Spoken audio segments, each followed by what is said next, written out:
R equivalent is equal to N into R। Current आपका different होता है। Series में क्या था आपका current through every resistor is same, जो भी इधर भी V होगा, इधर भी V होगा, इधर भी V होगा, क्योंकि कोई भी बीच में रेजिस्टर आ रहा है क्या, दो वायर के बीच में अभी पोटेंशियल डिफरेंस कितना है, V है, ये दो रेजिस्टर्स पैरेलल में, तो आप उसको जल्दी से ये वाले फॉर्मूला से आप निकाल सकते हो। करंट वही पाथ चूज करेगा जिसमें रेजिस्टेंस कम है, इनवर्स रिलेशन है। इधर लिख देते हैं, ये मेरा जॉनी का फंडा है, ठीक है, J के है।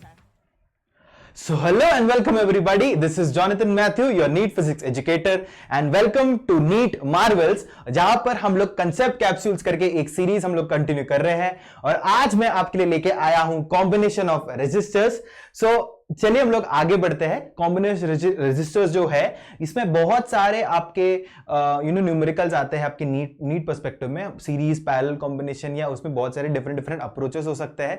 हम लोग उसको बहुत ही जल्द 15 मिनट के अंदर जितना हो सके हम लोग उसको कवर करने की कोशिश करेंगे। तो बिना किसी वक्त जाया किए चलिए शुरू करते हैं। तो जैसे कि आप मुझे जानते हो, my name is Jonathan Matthew, आप मुझे प्यार से जॉनी सर करके बुला सकते हो, ठीक है।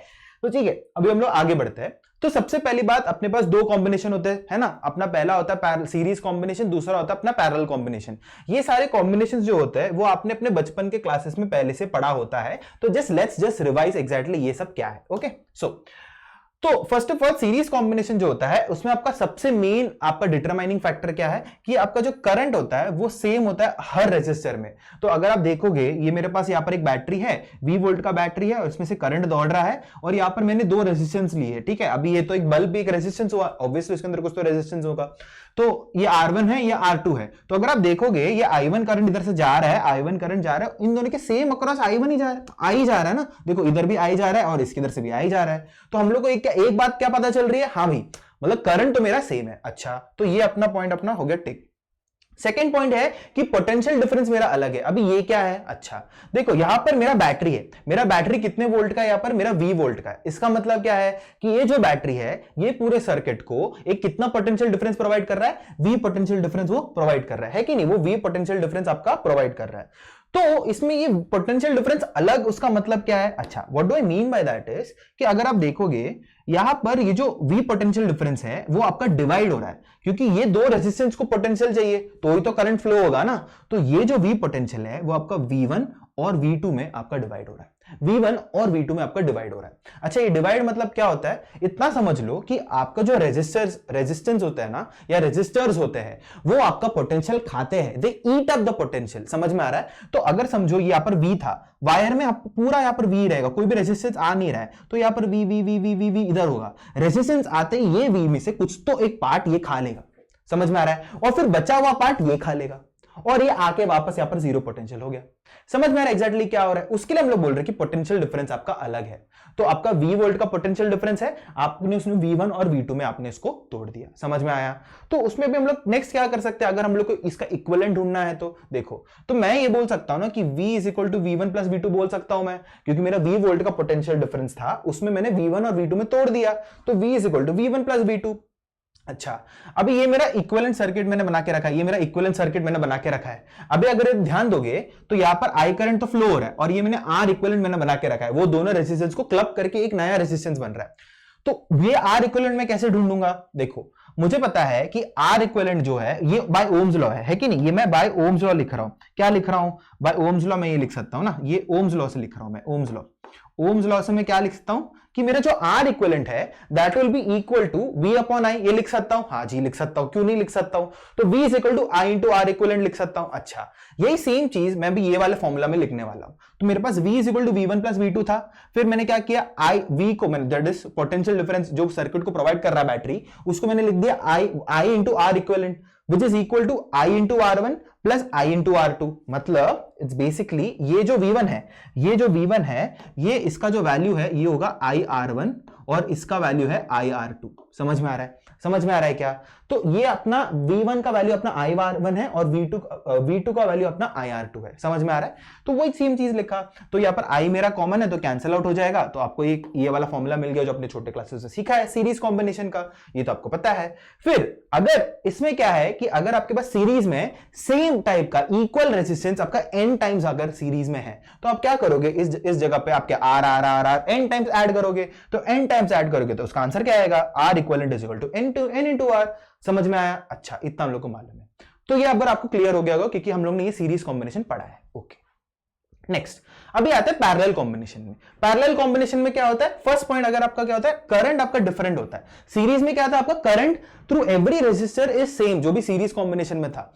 इधर आपका करंट डिफरेंट है तो सेम क्या होगा, जो आपका जो पोटेंशियल डिफरेंस होगा it will be same across every resistor. अभी इसको समझते हैं। मैंने जैसे कि बोला था हर एक रेजिस्टर आपका क्या है, पोटेंशियल डिफरेंस खाता है ना, वो it eats up the potential.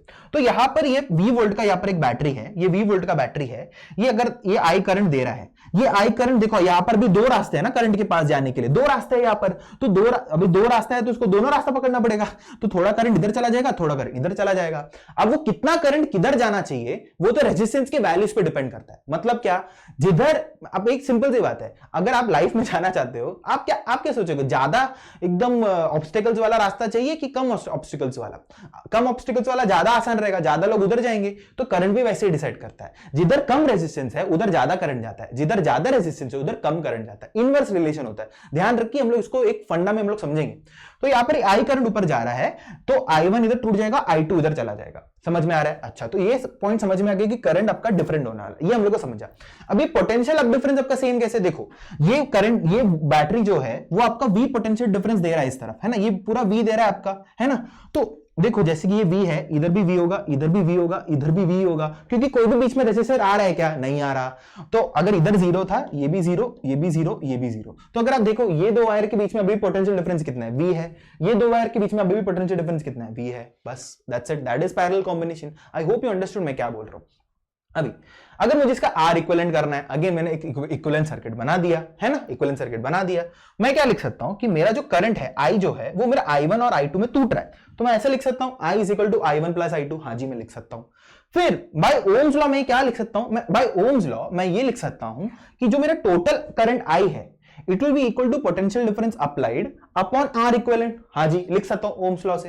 और I1 का वैल्यू क्या होगा, यहां पर I1 का जो वैल्यू है that will be V by R1, वही होगा ना, ओम्स लॉ से ऐसे ही हम लोग कैलकुलेट करते हैं। पोटेंशियल डिफरेंस अगर मुझे मालूम है, रेजिस्टेंस अगर मुझे मालूम है, तो मैं I निकाल सकता हूं। तो ये I1 का वैल्यू कैसे निकालूंगा, V अपॉन R1। वैसे ही I2 का वैल्यू कैसे निकालूंगा, V अपॉन R2। बस वही तो है, तो वैसे ही इधर मैंने वही लिखा है। तो V upon R equivalent is equal to V upon R1 plus V upon R2। समझ में आया? तो ये V पूरा कट जाएगा कॉमन लेके, तो आपको ये आपका एक और इक्वेशन मिल गया जो आपको पता है। समझ में आया? ओके। वैसे ही अगर समझो बस दो रेजिस्टर्स पैरेलल में, तो आप इसको जल्दी से ये वाले फॉर्मूला से आप निकाल सकते हो, that R equivalent is equal to R1 into R2 upon R1 plus R2। समझ में आया? ओके। और अगर समझो इफ n रेजिस्टर्स आपके पैरेलल में, तो आप R बाय n डायरेक्टली कर सकते हो। अगर आपको फील से मैं बताता हूं, मतलब क्या है कि अगर समझो यहां पर एक रेजिस्टेंस है, ये एक रेजिस्टेंस है, ये एक रेजिस्टेंस है और ये एक और रेजिस्टेंस है। समझ में आ रहा है? और ये समझो सब 6 ओम के, ये सब 6 ओम के रेजिस्टेंस है। आपको R इक्विवेलेंट ढूंढना है, तो आप R इक्विवेलेंट कैसे ढूंढोगे, R equivalent is equal to 6 ohm तो है ही, 6 ओम तो है ही, बट कितने बार रिपीट हो रहा है, 3 बार, तो बस 3 से डिवाइड मार दो, तो आपको R इक्विवेलेंट क्या मिल गया, 2 ओम मिल गया। यहाँ पर 2 ओम मिल गया। समझ में आ रहा है? तो इसका इक्विवेलेंट अगर बनाओगे तो समथिंग ऐसा बन जाएगा, ऐसे ऐसे ऐसे, और ये हो जाएगा 2 ओम। समझ में आ रहा है? समझ में आ रहा है? I hope so. बहुत आसान सी चीज है, उसके लिए मैं ज्यादा टाइम स्पेंड नहीं कर रहा। अभी आगे बढ़ते हैं, जो आपका मेन चीज है दैट इज करंट डिवीजन। अगर पैरेलल कॉम्बिनेशन में अगर आपको करंट डिवाइड करने के लिए बोला है तो आप क्या करोगे, ठीक है। देखो तो समझो क्या हो रहा है ना यहाँ पर, कि देखो यहाँ पर 6 एम्पियर आपका टोटल करंट है, 6 एम्पियर आपका टोटल करंट है। देखो मैं यहाँ पर इसको 6 एम्पियर आपका टोटल करंट है, ये मेरा I गिवन है, और यहाँ पर मेरा I1 और I2 में टूट रहा है, I1 और I2 में मेरा टूट रहा है। मुझे ढूंढना है कि कितना करंट इधर R1 में जाएगा, कितना करंट R2 में जाएगा। समझ में आ रहा है? देखो तो इसके लिए आप बोलोगे एक सेकंड, तो मुझे पोटेंशियल चाहिए होगा, क्योंकि हम लोग ने लास्ट इसमें देखा था पैरेलल में क्या देखा था हम लोग ने, पैरेलल में ये देखा था कि अगर मुझे I1 कैलकुलेट करना है तो V अपॉन R1 करूंगा, V अपॉन R1 करूंगा। ये मेरा R1 है और ये मेरा R2 है ना, V अपॉन R1 करूंगा तो मुझे I1 का वैल्यू मिलेगा, बट यहां पर तो पोटेंशियल है ही नहीं, तो क्या करने का। तो मैं एक चीज बता रहा हूं, जैसे कि मैंने आपका इनवर्स रिलेशन मैंने आपको बोला था ना, कि देखो करंट वही पाथ चूज करेगा जिसमें रेजिस्टेंस कम है, इनवर्स रिलेशन है। तो इधर लिख देते हैं, ये मेरा जॉनी का फंडा है, ठीक है, JKF, that is hashtag JKF। अगर आपको JKF समझ में आ रहा है तो please like share comment subscribe. तो दैट इज करंट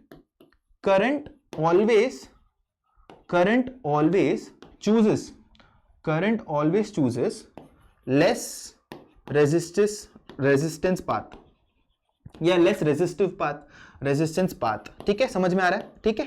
एक इनवर्स रिलेशन है, मतलब ज्यादा रेजिस्टेंस है तो करंट उधर कम जाएगा, कम रेजिस्टेंस है तो करंट ज्यादा जाएगा, समझ में आ रहा है। यस, आई होप आपको समझ में आ रहा है। ओके, ठीक है, अभी हम लोग इसको समझेंगे कैसे। ओके, इसको हम लोग सॉल्व करते हैं, इसको हम लोग करंट कैसे डिवाइड करते हैं। मुझे पोटेंशियल की जरूरत ही नहीं है, मैं उसको बिना ही कर सकता हूं। कैसे करते हैं मैं दिखाता हूं। आप इतना तो मानते हो, कुछ भी एक बैटरी अगर कनेक्ट होगा, कुछ भी अगर बैटरी अगर जो कनेक्ट होगा, ये पोटेंशियल डिफरेंस तो V देगा, क्योंकि पैरेलल कॉम्बिनेशन है तो मेरा पोटेंशियल डिफरेंस तो दोनों के अक्रॉस सेम होगा। हाँ जी, इतना तो मुझे पता है। अच्छा, ठीक है, तो अभी अगर ये फंडे का मैं अभी यूज करना चाहता हूं। अच्छा, ये फंडा मैं कैसे यूज करूंगा। इधर मेरा पोटेंशियल डिफरेंस मेरा क्या होगा, पोटेंशियल मेरा क्या होगा, इसके लिए मैं लिख सकता हूं V is equal to I1 R1 लिख सकता हूं मैं, V is equal to I1 R1 लिख सकता हूं। हाँ जी, मैं लिख सकता हूं, क्यों नहीं लिख सकता हूं। और ये वाले इसके लिए मैं क्या लिख सकता हूं, मैं लिख सकता हूं V is equal to I2 R2 लिख सकता हूं। हाँ जी, क्यों नहीं लिख सकता, दोनों मेरा V है, मैं इक्वेट कर सकता हूं। हाँ जी, इक्वेट कर लो, चलो इक्वेट कर लेते हैं। तो मुझे क्या मिल रहा है यहाँ पर, दैट मिल रहा है I1 R1 is equal to I2 R2 मिल रहा है। हाँ जी, मिल रहा है ना। यहां पर मुझे क्या मिल रहा है, यहां पर I1 upon I2 is equal to R2 by R1। ये मिल रहा है ना, ये मिल रहा है मुझे। तो ये आपका बहुत गोल्डन चीज है। ये क्या बताता है, इट्स बेसिकली आपको रेशियो लेने के लिए बोल रहा है और आपका करंट मिल जाएगा। देखते हैं रेशियो लेके, देखते हैं। अच्छा, अभी देखो, अगर मुझे रेशियो लेना है, मैं काम करता हूं। हाँ, चलो मुझे रेशियो लेना है, तो यहां पर I1 upon I2 will be equal to R2 by R1, सीधा उल्टा लिखना है। चलो, तो इसको अगर उल्टा लिखूंगा तो मुझे क्या वैल्यू यहां पर मिल रहा है, मुझे यहां पर मिल रहा है R2 का क्या वैल्यू है, यहां पर 3 ओम। ओके, 3 ओम लिख दिया। R1 का वैल्यू क्या है यहां पर 6 ओम। ठीक है, मैंने 6 ओम लिख दिया। ओके, 6 ओम लिख दिया, तो मुझे यहां पर आंसर क्या आ रहा है, यहां पर 1/2 आ रहा है, 1/2। Okay, now this is the basically आपका आंसर आ चुका है बेसिकली। अभी देखो शॉर्ट ट्रिक, देखो जॉनी का फंडा। ठीक है, जॉनी का फंडा क्या बोलता है, जॉनी का फंडा ये बोलता है कि अगर आपको I1 ढूंढना है, I1 अगर आपको ढूंढना है, I1 के लिए करस्पॉन्डिंग वैल्यू क्या है, 1 है। ठीक है, तो 1 लिख दिया, ये 1 लिख दिया। ओके, 1 लिख दिया। और फिर क्या करना है, ये फ्रैक्शन को आपको ऐड कर देना है, ये फ्रैक्शन को ऐड कर देना है। तो 1 + 2 क्या हो जाएगा, 3। ठीक है, 1/3 कर दिया, मल्टीप्लाइड बाय टोटल करंट कितना है, 6। तो टोटल करंट से मल्टीप्लाई कर दो तो ये हो जाएगा 6। तो आंसर कितना आ रहा है, 3 1 जार 3 2 जार, ये हो जाएगा 2 एम्पियर्स। तो आपको आंसर मिल गया, I1 क्या मिल गया, I1 आपको मिल गया है 2 एम्पियर्स। समझ में आ रहा है। ओके, और अगर मुझे भी समझो I2 ढूंढना है, तो I2 ढूंढने की जरूरत नहीं, क्योंकि अगर 6 एम्पियर में से 2 एम्पियर इधर चला गया तो इधर कितना हो जाएगा, ये तो हो जाएगा 4 एम्पियर। बट ठीक है, अगर आपको तसल्ली चाहिए तो सॉल्व कर लेते हैं। तो देखो, जॉनी का फंडा लगाते हैं, I2 will be equal to I2 के करस्पॉन्डिंग वैल्यू क्या है, 2 है, 2 लिख दिया है ना, 2 लिख दिया। और अपॉन टोटल क्या होगा, इसका एडिशन है ना, इसका एडिशन होगा टोटल, इसका टोटल दैट इज 3 हो जाएगा। और into total current that is into 6। तो ये कितना हो जाएगा, 3 1 जार और ये 3 2 जार, which is equal to 4 amperes. समझ में आ रहा है। दिस इज जॉनी का फंडा बेसिकली, आपको जितना समझ में आया। ठीक है, तो ये आप चीज ना कितनी भी पैरेलल कॉम्बिनेशंस में कर सकते हो, ये हमेशा वैलिड रहेगा। ठीक है, अच्छा, हम लोग अभी आगे बढ़ते हैं। आई होप सो आपको समझ में आ गया। नाउ दिस इज आपका स्पेशल कॉम्बिनेशन, जो उसको हम लोग पोटेंशियल मेथड भी बोलते हैं। पोटेंशियल मेथड आप ये सीख सकते हो, बहुत ही अच्छा मेथड है ये पोटेंशियल मेथड। अगर मैं आप बोलूं, अभी आप ये जो सामने जो आपको क्वेश्चन दिख रहा है, इसको कैसे सॉल्व करेंगे। आप बोलोगे ये तो ना ही सीरीज दिख रहा है, ना ही पैरेलल दिख रहा है, ये क्या हुआ करके। तो देखो, इसको हम लोग कैसे करेंगे। समझो ये मैंने बैटरी से कनेक्ट कर लिया, मैंने क्या बोला, वायर कभी भी आपका पोटेंशियल खाएगा नहीं, मतलब ये वाले केसेस में। ठीक है, बट आपका रेजिस्टेंस खाता है। तो देखो, अगर मैं बोल रहा हूं यहां पर मेरा V पोटेंशियल है, तो इधर भी मेरा V पोटेंशियल होगा। I agree. अच्छा, फिर बोलोगे अरे बीच में रेजिस्टेंस आ गया, तो बीच में रेजिस्टेंस आया तो फिर मेरा पोटेंशियल तो V नहीं होगा। मैं इधर बोल देता हूं, इधर ये वाले इधर मेरा हो जाएगा V1 हो जाएगा, इधर हो जाएगा मेरा V1 हो जाएगा। फिर देखो, अगर इधर V है तो इधर भी V होगा, V ये येलो लाइन में, और इधर भी मेरा क्या हो जाएगा, V हो जाएगा, इधर भी मेरा V हो जाएगा। और अगर इधर मेरा V1 है, ये लाइन के अक्रॉस भी ये वाला पॉइंट भी मेरा क्या हो जाएगा, V1 हो जाएगा। और अगर ये V1 है तो ये भी मेरा V1 हो जाएगा। सो बेसिकली मेरा यहां पर 2 ही पॉइंट है, मुझे 2 पॉइंट के अक्रॉस खेलते बैठना है, मेरा आंसर खत्म। तो देखो, अभी देखो क्या करना है। तो अगर मैं इसको ड्रॉ करूंगा तो देखो क्या होएगा, V और V1 के बीच में एक रेजिस्टेंस है। तो देखो, यहां पर मैं पॉइंट V बना रहा हूं, ये मेरा पॉइंट V1 बना रहा हूं, इसके बीच में एक रेजिस्टेंस है, एक रजिस्टर मैंने डाल दिया, मैंने। ओके, फिर V1 और V के बीच में एक और है। ठीक है, तो बना दो, तो एक और बना दो, बना दिया। ओके, बना दिया, ये हो गया। फिर V और V1 के बीच में एक और है। अच्छा, तो बना दिया, ये खत्म। तो ये आर है, ये आर है और ये आर है, खत्म। ये तो पैरेलल हो गया, पैरेलल हो गया। ये तो हम लोग वो वाला ट्रिक लगा सकते हैं, कौन सा ट्रिक, कि इसको हम लोग इक्विवेलेंट कैसे ढूंढेंगे, इसका इक्विवेलेंट कैसे ढूंढेंगे, R equivalent same resistance parallel में है n टाइम्स या 3 टाइम्स, तो कैसे करूंगा, आर तो इसका वैल्यू है और कितने बार है, 3 बार है, तो r/3 is your right answer. समझ में आ रहा है, समझ में आ रहा है हम लोगों ने कैसे किया। दिस इज द बेसिकली फंडा। आपको समझ में आ गया हो तो please like share and subscribe कर लिए, ठीक है। ओके, अभी लास्ट में इनफाइनाइट नेटवर्क वाला मेथड हम लोग कैसे सॉल्व करेंगे, हम लोग देखते हैं। इसको मैं डायरेक्टली क्वेश्चन देता हूं, क्वेश्चन से हम लोग इसको समझेंगे कि इसको कैसे समझना है। देखो ये मेरा क्वेश्चन है, the equivalent resistance of the infinite network given below is, इसका मुझे ढूंढना है। मतलब इनफाइनाइट लैडर जैसा, मतलब है चलते बैठ रहा, इसको कैसे सॉल्व करेंगे। देखो इट्स बेसिकली, इसको सॉल्व करने का सबसे बेस्ट तरीका इज समथिंग लाइक दिस। क्या करोगे कि देखो, अगर हम नोटिस करोगे, ये देखो ये 1 ओम है, ये 1 ओम है, ये 1 ओम है, देखो ये 1 ओम है, 1 ओम है, 1 ओम है, ये सेम चीज सेम पैटर्न इधर रिपीट हो रहा है, ये सेम पैटर्न रिपीट होते जा रहा है, सेम पैटर्न ऐसे इनफाइनाइट अमाउंट टाइम्स के लिए रिपीट होते जा रहा है ना। ये पैटर्न का हम लोग फायदा उठाएंगे। अगर आप देखोगे ये वाले पार्ट को देख जाओ, देखो ये वापस से सेम चीज रिपीट होते जा रहा है ना। तो एक काम करो ना, एक काम करो, आप बोलो कि ये वाले पार्ट का आप रेजिस्टेंस कुछ x मान लो, इसका रेजिस्टेंस कुछ x मान लिया है ना। अगर ये x मान लिया तो मैं क्या कर सकता हूं, मैं इसको समथिंग लाइक दिस ऐसा बना सकता हूं। क्या, देखो ऐसा बना सकता हूं, आपका रेजिस्टेंस, अरे आपका रेजिस्टेंस, हाँ आपका, रुको, हाँ आपका रेजिस्टेंस ऐसा है, ये आपका एक रेजिस्टेंस है, ये आपका एक रेजिस्टेंस है, ये आपका एक रेजिस्टेंस है, और ये आपका यहां पर एक x का रेजिस्टेंस बन गया। आपने मान लिया जितना भी आपका इनफाइनाइट सीरीज था वो आपका x सीरीज मान गया, और ये आपका 1 था, ये आपका 1 था, ये आपका 1 था। अभी खत्म, क्वेश्चन खत्म। अभी देखो 1 और x आपका पैरेलल में है, तो इसका इक्विवेलेंट क्या बनेगा, इसका इक्विवेलेंट क्या बनेगा, जैसे कि मैंने बोला तो दो रेजिस्टेंस अगर पैरेलल में तो क्या कैसे बनेगा, तो इसका इक्विवेलेंट अगर मुझे बनाना है तो ये क्या हो जाएगा, अगेन यहां पर एक रेजिस्टेंस है, यहां पर एक रेजिस्टेंस है, और इसका इक्विवेलेंट क्या हो जाएगा, इसका इक्विवेलेंट मेरे बेसिकली ऐसे हो जाएगा, that is 1 × x upon 1 + x हो जाएगा। दिस वाज द फॉर्मूला, तो मुझे x अपॉन 1 + x मिल रहा है, तो यहां पर एक और रेजिस्टेंस ऐड हो जाएगा, इसका हो जाएगा x अपॉन 1 + x, और इधर 1 ओम और इधर 1 ओम। समझ में आ रहा है। और ये आर इक्विवेलेंट, ये आर, अभी टोटल आर इक्विवेलेंट क्या हो जाएगा, ये हो जाएगा, ये सब सीरीज में है, तो 1 + 1 + x अपॉन 1 + x, तो ये हो जाएगा 2 + x अपॉन 1 + x, आपका फाइनल आंसर हो जाएगा। बट आप बोलोगे कि ये क्या आंसर है, नहीं अभी तक खत्म नहीं हुआ है। अगर आप देखो ये पूरा एक इनफाइनाइट रेजिस्टेंस था, ये पूरा इनफाइनाइट रेजिस्टेंस था, अगर ये मेरा x था, वो x में अगर मैंने छोटा सा कुछ तो एक पार्ट ऐड कर दिया तो कुछ फर्क पड़ेगा क्या, इंफिनिटी में आप कुछ ऐड कर रहे हो तो कुछ फर्क पड़ेगा नहीं, वो इंफिनिटी रहेगा। तो इट्स बेसिकली मैं बोल रहा हूं कि इसका जो वैल्यू है वो x आएगा, इसका वैल्यू भी x आएगा, क्योंकि देखो इतना आपने कैलकुलेट किया पूरा, बट उसमें अगर आप एक छोटा सा, अगर देखो इसमें छोटा सा अगर आपने एक चीज ऐड कर दिया, वो इंफिनिटी में कुछ चीज ऐड करो तो इंफिनिटी होगा, तो इसका पूरा रेजिस्टेंस भी x ही होगा। तो बस वही चीज करना है, इसमें = x कर दो। तो देखो अगर मैं, ठीक है, इसमें नेक्स्ट में सॉल्व करता हूं 2 + x पर, तो ये हो जाएगा, रुको, हाँ तो ये हो जाएगा 2 + x upon 1 + x upon 1 + x will be equal to x। This is basically, आपको ये क्वाड्रेटिक इक्वेशन सॉल्व करना है और आपको आंसर मिल जाएगा। तो चलिए जल्दी सॉल्व कर लेते हैं इसको। मैं 1 + x से मल्टीप्लाई कर रहा हूं, तो ये हो जाएगा 1 + x, और ये हो जाएगा +x + x × 1 + x। ठीक है, क्वाड्रेटिक इक्वेशन बनेगा, जल्दी सॉल्व करते हैं। ये हो जाएगा 2 + 2x + x = x + x²।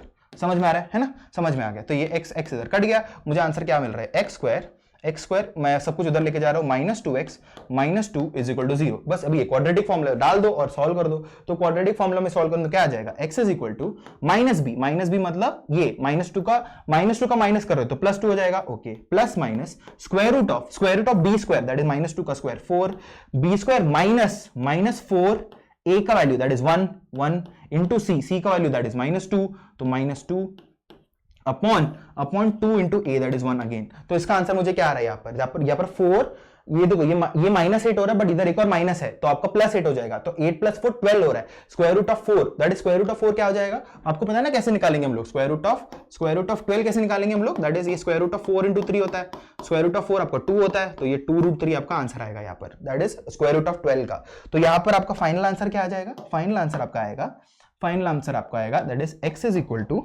2 ± 2√3 upon 2, और मैं 2 कॉमन लूंगा तो क्या हो जाएगा 1 ± √3 अपॉन 2 2 से 2 गया तो आपको आंसर आ रहा है x is equal to 1 plus minus √3।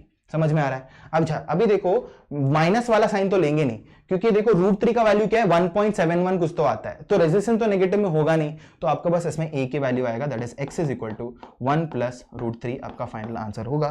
तो हम लोग उसमें टिक मार देते हैं and we are done with the question. तो आपका फाइनल आंसर आपका आएगा 1 प्लस, अरे ये नहीं, 1 प्लस √3, ठीक है, 1 plus, that is D is your correct answer. तो आज के लिए बस इतना ही, ठीक है। मैं आपको जितना हो सका था इतना कम टाइम में मैंने आपको कंप्लीट करने की कोशिश की है। I hope so you like the lecture, so please like share and subscribe. और आपको जो भी आपको चाहिए आपके कंसेप्ट वीडियोस में, यू कैन कमेंट डाउन, मैं नेक्स्ट टाइम वो कंसेप्ट को लेके आऊंगा, ठीक है। एंड फिर you can like, share and subscribe जैसे कि मैं बोलता हूं, and we have a telegram group also, link is in the description, please do join it for further updates. This is Jonathan Matthew signing off, and I'll come back with one more wonderful lecture. Sayonara.